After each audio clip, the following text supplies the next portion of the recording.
c'est la même personne, à mon avis, qui est styliste pour les chroniqueurs de Touche pas à mon poste. Hein. Soit le gars est daltonien, soit il a fait un BTS goût de merde chez Saint-Maclou. Allô Maillot. Allô Maillot.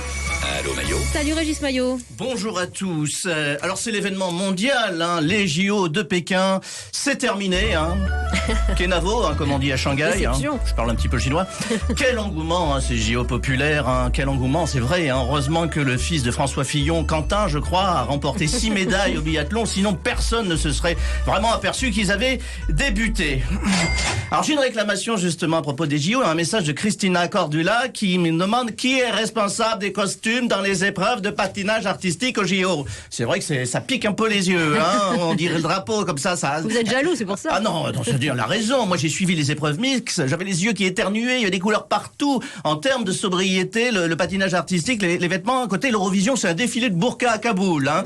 C'est la même personne, à mon avis, qui est styliste pour les chroniqueurs de Touche pas à mon poste. Hein. Soit le gars est daltonien, soit il a fait un BTS goût de merde chez Saint-Maclou. Alors je voudrais maintenant saluer l'initiative humanitaire de Week-end. On l'a tous vu, on le doit à l'abbé Pierre de Montreuil, Éric Zemmour qui a accueilli un migrant qui s'était perdu dans la baie du Mont-Saint-Michel, Nicolas B, qui, selon la tradition, est arrivé à la vitesse d'un cheval au galop. C'était pas un pur sang arabe. Hein. Emmanuel Macron va-t-il annoncer sa candidature cette semaine? Alors là, c'est la grande question qui agite toute la France, enfin toute la presse surtout, hein, parce que les gens s'en foutent. Hein. Dis donc, chérie, t'as prévu un babysitter ce soir? On va pas être dérangé par les gamins alors que Manu doit nous parler. Alors moi, personnellement, ce qui m'arrangerait, Emmanuel, hein, je lui parle, il nous écoute, c'est mercredi, on reçoit le chanteur Antoine et j'ai pas envie de me faire une chronique sur les lunettes Atoll. S'il y a un petit Macron qui traîne, ben je le prends. C'est quand même plus facile à traiter. Allez, suivant. Ah.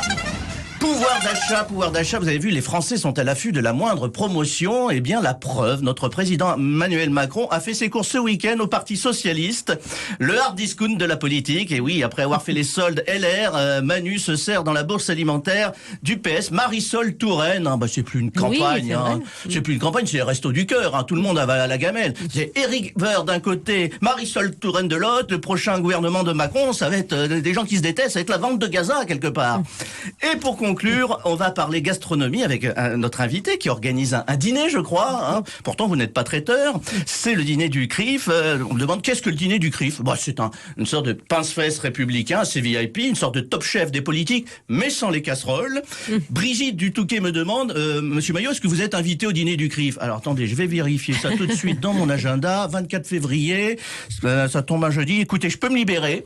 Vous pouvez m'envoyer une invite sur Messenger, hein, je vais voir si je peux faire... Attention, hein, ça dépend ce que vous avez prévu à manger, parce que moi, je suis très difficile sur la bouffe. Je connais ce genre de dîner, tout le monde veut faire un discours, ça dure des heures, on mange froid, du coup on mange pas, on rentre chez soi à 23h30, et on se venge sur un pot de Nutella, et on dort pas de la nuit. Bon, ça sera sans moi, mais une excellente soirée tout de même.